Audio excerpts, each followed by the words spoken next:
Hello et bienvenue sur le podcast Élévation. Pour cet épisode, j'avais envie de changer un petit peu de format.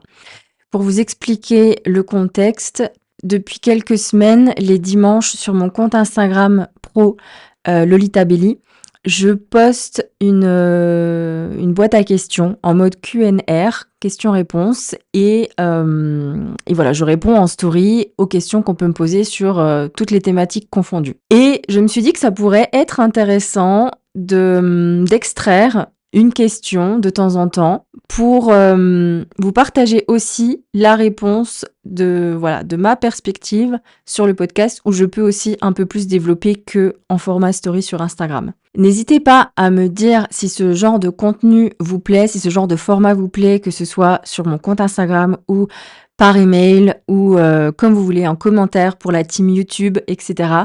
Comme ça, j'essaierai de vous en faire plus souvent. Et j'ai choisi une question qui m'a été posée, je crois de mémoire la semaine dernière, c'est: est-ce que je suis aimée par cet homme?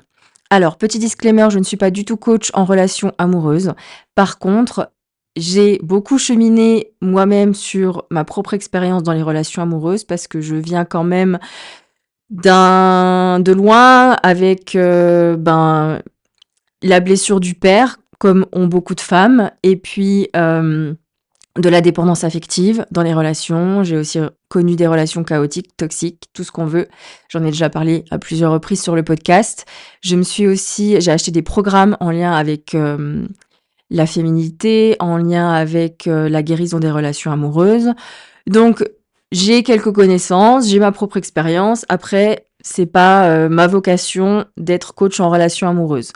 Mais je vais quand même vous partager ce que j'ai répondu sur Instagram à cette story et quelle est, mon opinion par rapport à cette question.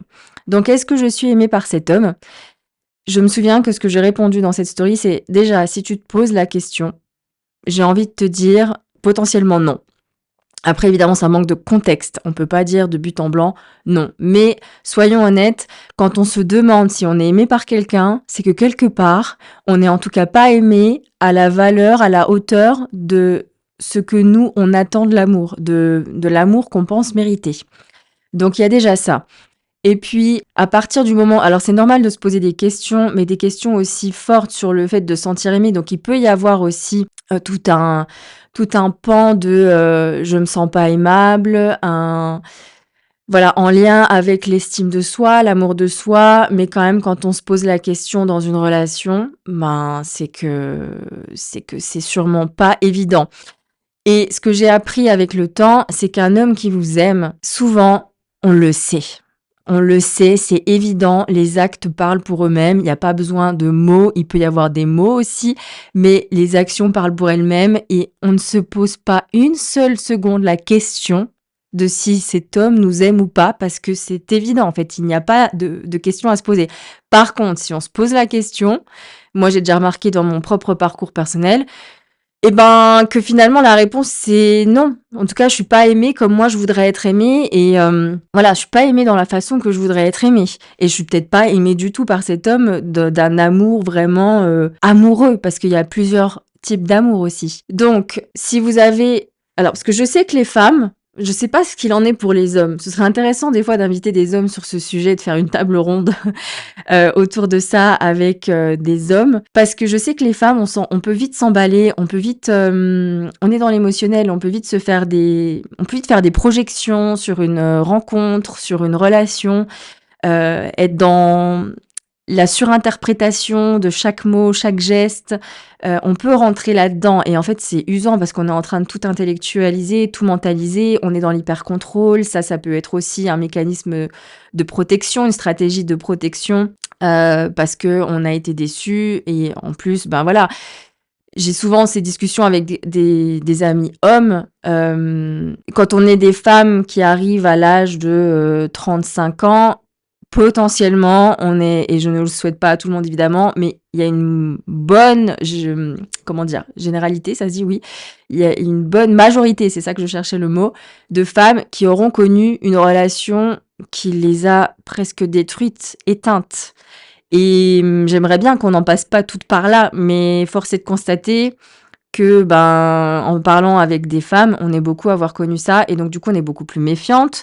On est beaucoup à avoir cette blessure du père en nous, à la porter et donc ça se répercute sur nos relations amoureuses adultes et si on n'entame pas un travail, là-dessus de guérison et forcément ça bougera pas. On va répéter des schémas et il faut se dire aussi que la guérison, elle n'est pas, linéaire et on peut guérir toute seule dans son coin, oui, mais en fait, c'est dans la reliance à l'autre qu'on guérit. Parce que c'est quand on va avoir des rencontres qui vont réactiver des blessures et qu'on va avoir la capacité de travailler dessus, que le chemin de guérison est vraiment bien entamé. Parce que, oui, faire une thérapie, je sais pas moi, avoir recours à plein de pratiques énergéticiennes, la kinésiologie, tout ce qu'on veut, oui, ça nous aide. Mais il y a que quand on va être à nouveau en contact et en lien avec l'autre, qu'on va être en capacité, pour moi, de pas terminer la guérison, mais entre guillemets, si c'est un peu ça, de vraiment voir si on a cheminé, si on a compris des choses ou si on est encore en train de répéter des schémas. Donc, pour revenir à cette question, ouais, moi je pense que si on se demande si on est aimé par la personne à laquelle on pense, qu'on soit en couple avec ou pas, et j'espère, enfin, je vous conseille, par expérience aussi, de pas perdre de l'énergie, du temps à fantasmer une relation qui n'existe pas parce que et à ne pas vivre dans le passé aussi. Je sais que c'est difficile, mais si ça n'a pas évolué comme ça le devait, même si vous êtes convaincu que ça doit mener à quelque chose, là, il faut faire face à la réalité. La réalité, c'est que vous êtes peut-être célibataire, vous êtes seul, vous n'êtes pas avec la personne à laquelle vous passez votre temps à penser et il faut avancer, il faut aller de l'avant en fait. Il faut laisser de la place pour autre chose et il faut se détacher de ces liens toxiques qui nous ramènent vers le passé ou de ces emprises qu'on peut avoir avec certains liens et qui nous empêchent d'accueillir du nouveau. Parce que parce qu'on doit incarner ce qu'on pense mériter en fait. Voilà, tout simplement. Donc, si je peux vous partager des ressources que moi j'aime bien, qui sont plus spécialisées dans ça. Donc déjà, il y a une interview sur le podcast avec Auria sur la dépendance affective que je vous conseille vraiment d'écouter. D'ailleurs, Auria a un podcast, La vie a un plan pour toi. Je vous conseille vraiment aussi de l'écouter. C'est sur les relations amoureuses, c'est très axé dépendance affective, mais pas que. Et j'aime bien, elle a un côté punchy, elle mâche pas ses mots, donc vraiment... je vous conseille cette ressource. Il y a aussi le podcast L'espace du couple, que vous soyez célibataire ou en couple. Je trouve que c'est intéressant à écouter comme podcast. Et puis, il y a un compte que j'adore et d'ailleurs, j'ai suivi 2 de ses programmes. C'est le compte de Clémence Dutheil qui est pépite, quoi. Donc, sur les relations amoureuses, comment on se comporte en tant que femme dans les relations ou dans ce qu'on veut attirer à soi. Vraiment, son contenu, il est incroyable. Ces programmes sont géniaux. Donc vraiment, je vous la recommande plus si vous connaissez pas. Et voilà, là, c'est des personnes qui sont vraiment plus spécialisées dans les relations amoureuses. Mais voilà, pour résumer, si vous vous demandez si quelqu'un vous aime, il y a anguille sous roche quand même, hein. Vous n'êtes pas censé vous demander si quelqu'un vous aime.